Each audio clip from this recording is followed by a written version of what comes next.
এটি আমাদের জলঙ্গি গ্রামের জয়কৃষ্ণপুরের গৌরীপুরের নামযজ্ঞ উৎসবের প্রসাদ গ্রহণের চিত্র। দেখুন, এখানে শত শত মানুষ সারিবদ্ধভাবে বসে কীর্তনের দিন প্রসাদ গ্রহণ করছেন।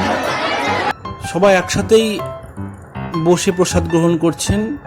এখানে কোনো বর্ণভেদ নেই, এখানে কোনো ধনী গরিব নেই, সবাই নিজের নিজের জায়গায় বসে সে প্রসাদ গ্রহণ করছে। গ্রামবাসীর উদ্যোগে গৌরীপুর গ্রামে যে নামযজ্ঞ হয়েছিল সেখানকারই চিত্র।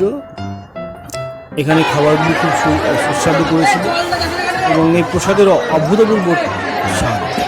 আমরা সকলে এই প্রসাদ গ্রহণ করি। দেখুন, পরপর প্রসাদগুলো দেওয়া হচ্ছে এবং সকলের প্রচেষ্টায় এইগুলো সম্ভব হয়। জলঙ্গি অঞ্চলে যতগুলো নামযজ্ঞ হয় এবং মুর্শিদাবাদ এবং নদিয়া সকল জায়গায় একই রকমভাবে মানুষের আহারের জন্য ব্যবস্থা করা হয়।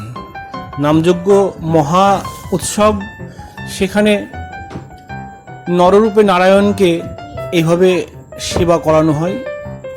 এটাই তো ভগবানকে ডাকার একটা পদ্ধতি।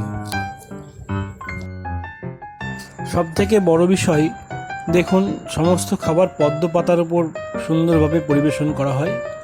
এখানে রান্নার বিষয়টা দেখাই সকলকে। সুন্দর করে দেখুন, গামলায় সব সবজিগুলো কেটে রাখা হয়েছে আর ওখানে রান্না হচ্ছে। মাটির উনুন তৈরি করা হয়েছে সারিবদ্ধভাবে পরপর। সেখানে কাঠের আগুনে, কাঠের জালে রান্না করা হচ্ছে। সেই জন্য রান্নার স্বাদটা খুব অপূর্ব হয়। খাবারগুলো এখানে সারিবদ্ধভাবে রাখা আছে। এখানে ভাত আছে, ডাল আছে, আলু সোয়াবিনের তরকারি হয়েছিল, তারপরে হয়েছিল দই পটল, চাটনি, পাঁপড় ভাজা, পায়েস, এতগুলো পদ রান্না হয়েছিল।